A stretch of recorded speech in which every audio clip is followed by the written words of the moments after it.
More than 80 companies now sit on one ransomware leak blog: manufacturing, logistics, hospitality, IT.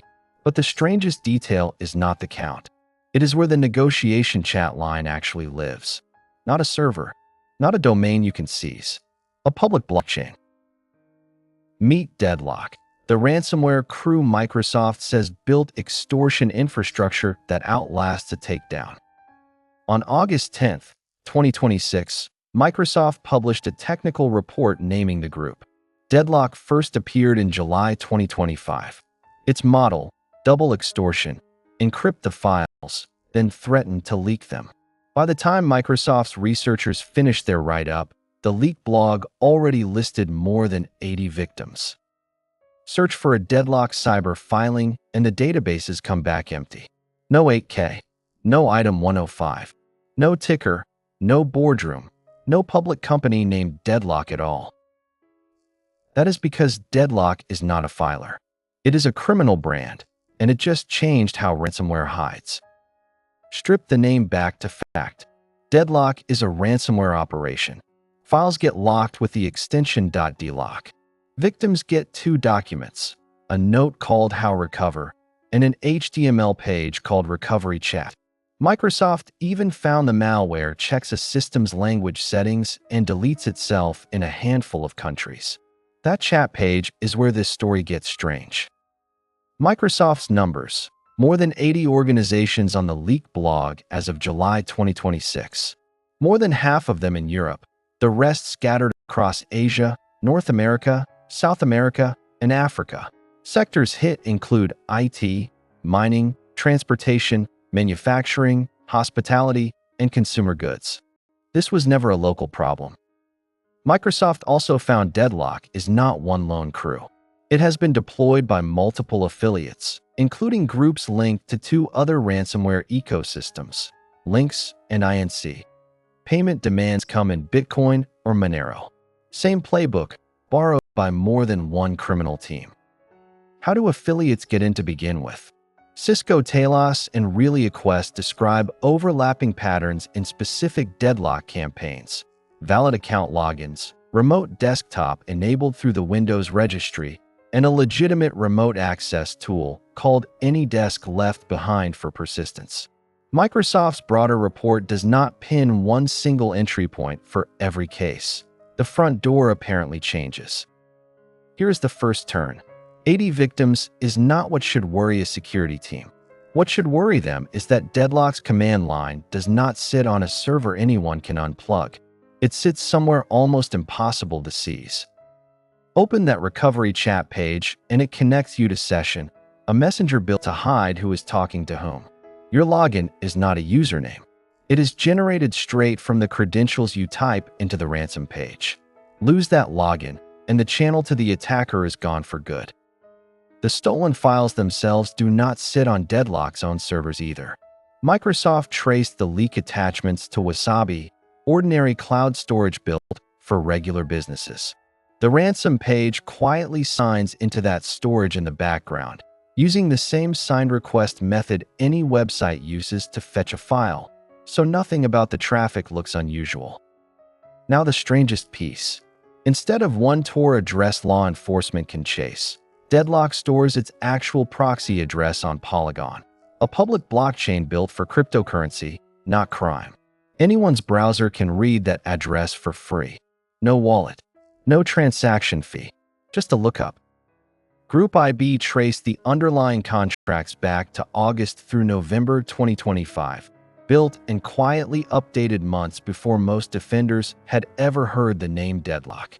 As late as January 2026, researchers were still describing the group as having no public leak site at all. By the middle of that year, Microsoft was cataloging a blog with more than 80 names on it. The posture changed. Under the hood, Microsoft found a Rust-built encryptor. Every file gets its own one-time key, locked with XCHA20 encryption and a key exchange called Curve 25519. Microsoft's own conclusion: the math is sound. Without the attacker's private key, there is no shortcut back to your files. DeadLock also knows how to hide while it works. It slows itself down if a machine's memory or CPU usage looks unusual, trying not to trip alarms built for sudden spikes. On huge files, it only encrypts a slice, sometimes as little as 10%, still enough to make every file unusable. Before it starts locking anything, DeadLock kills what would normally save you. Windows Defender, backup services, volume shadow copies, even Active Directory and Hyper-V services get shut down. Then it clears the security event logs behind it, erasing the trail investigators would normally follow first. Back in December 2025, Cisco Talos caught an earlier DeadLock campaign doing something worse. A loader disguised as an antivirus driver used a real vulnerability, CV 2024-51324, to reach into the Windows kernel and kill security software from the inside. Attackers had already been inside for about 5 days. Put the whole chain together, and this is how DeadLock actually runs. A vulnerable driver kills your defenses. The encryptor locks every file to .dlock. The ransom page makes a blockchain call to fetch a hidden proxy. That proxy opens a session chat, and the stolen files sit waiting on ordinary cloud storage. Second turn. None of this makes DeadLock unstoppable. Microsoft says the real weak points are still there: the proxy server, the blockchain lookups, and the cloud storage account. Take anyone down, and the chain still breaks. Behind every sector on that list is a shift that did not start, a shipment that did not leave the dock, a hotel front desk running on paper. Manufacturing, transportation, hospitality, these are not abstract categories. They are payrolls, deliveries, and guests standing at a counter. For almost 11 months, DeadLock barely showed up on public leak trackers. Then, in June 2026, a threat intel firm called ReliaQuest counted 75 newly named victims in a single month. ReliaQuest also clocked the group's pre-encryption pause at around 50 seconds, just long enough to slip past automated sandbox checks. Quiet, then loud on purpose. Put that in context. ReliaQuest tracked 2,252 named ransomware victims across every criminal group in the second quarter of 2026 alone. DeadLock's 75 in 1 month is one crew, inside a much larger industry running the same double extortion model at scale. ReliaQuest's assessment: this is the first time they have seen a financially motivated group run public blockchain infrastructure at this scale, and they expect copycats. One smaller group, called Cry0, is already borrowing the idea on a different blockchain for its own negotiation chats. Third turn. DeadLock did not just build a ransomware operation. Researchers say it may have built a template, a blueprint for hiding command infrastructure that every other ransomware crew watching this can now copy on any blockchain they choose. Open questions remain. Which door gets attackers in first? A stolen password, a remote desktop login, something else?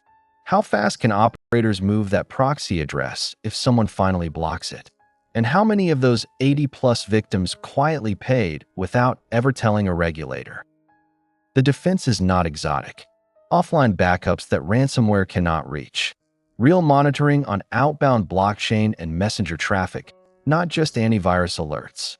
And patch systems, so a vulnerable driver never gets the chance to kill your defenses in the first place. This file started as a search for a company filing that does not exist. It ended as a warning about where ransomware hides next, not on a server, but on a blockchain anyone can read. The reporting behind these numbers comes from Microsoft, Cisco Talos, and ReliaQuest. Which corporate failure should we open the file on next? Corporate breach. Case still open.